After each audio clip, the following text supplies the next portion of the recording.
blindly follow your husband if he came home from work one day and told you he quit his good-paying job and was moving the entire family to the other side of the world with no plan other than God told me to go?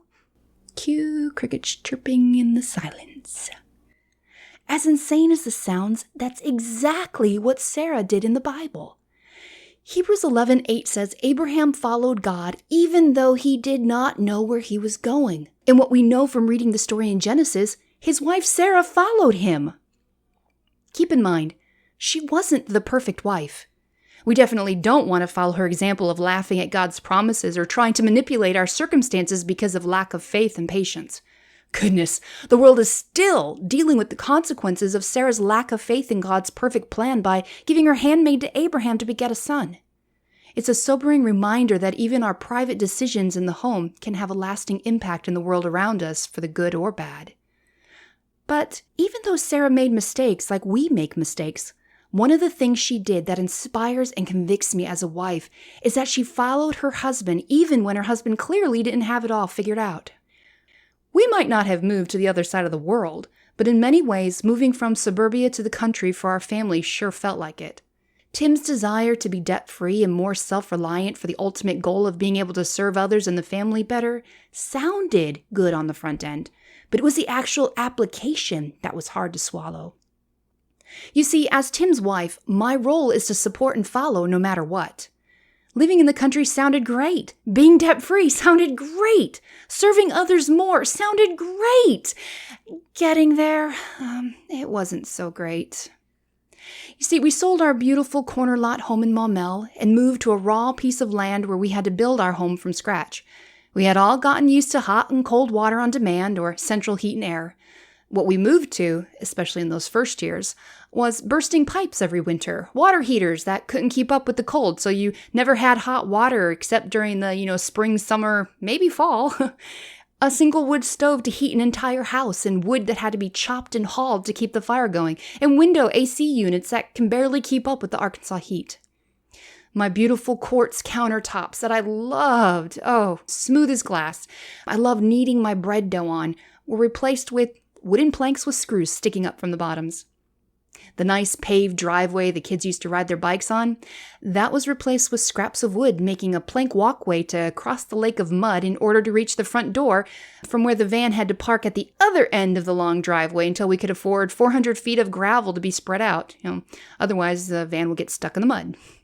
Oh, the list of things we had to do without could go on in a rather bleak and dismal list, but I'll spare you that. Yes, it was hard to follow my husband when the rosy dream of all those good things mentioned in the beginning ended up in a reality of discomfort. But this was where Tim chose to lead the family, and quite deliberately.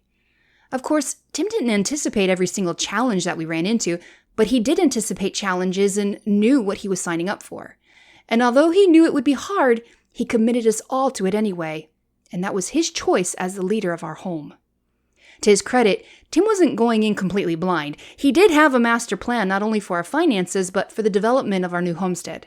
But we both knew there were no guarantees it was all going to work out. For that, he had to trust God. And for that, I had to trust my husband as I watched him trust and follow God. And through it all, I've had the privilege of watching Tim's faith to pursue a self-reliant life for our family become more of a reality than I ever thought possible. I also had the privilege of finding a deeper appreciation for life's simple blessings and watching God supply our needs, and even for those modern conveniences we did without. Every time Tim made an improvement on the house and reintroduced some new appliance or gadget, our gratitude for such a blessing was all the more real to us. We would just be overjoyed. I'll admit, it wasn't easy following Tim starting out. But once we started to get some distance down the road and I started seeing where it was all leading, trusting Tim got a whole lot easier. And then, a couple years into our homesteading journey, Tim told me he was ready to give up his full-time status at the office with all its benefits and go down to a part-time status, which meant he would be voluntarily taking a huge pay cut.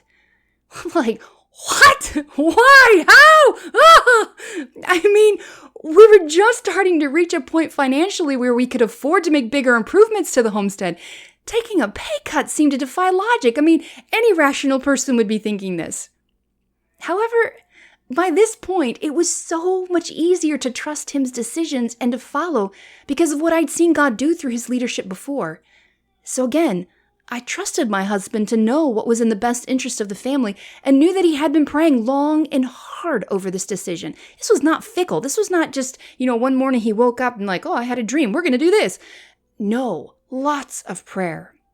And as it turned out, pay cut and all, God has provided just as Tim said he would. Not only have I learned to better trust my husband through the crazy steps of faith he's led us to make, but I've also learned to step up and help make his vision happen. Because as a wife, I have to remember that my number one task isn't just to let my husband lead, but to help him where he leads.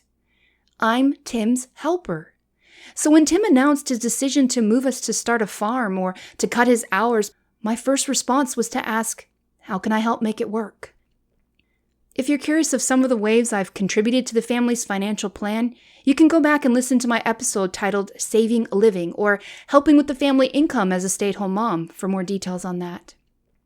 The big point is, while our husbands may not have it all figured out, if they're following God, they have the most important thing already figured out. And as wives, like Sarah, that should give us peace and confidence to stand by our husband's side wherever God leads him to lead us. Well, thanks for listening in today. I really hope this topic was a help and a blessing to you wives out there. Like and subscribe to our YouTube or podcast channels to follow us on our journey. You can learn more about our homestead and what we do at www.thekinnardhomestead.com. Until next time, God bless.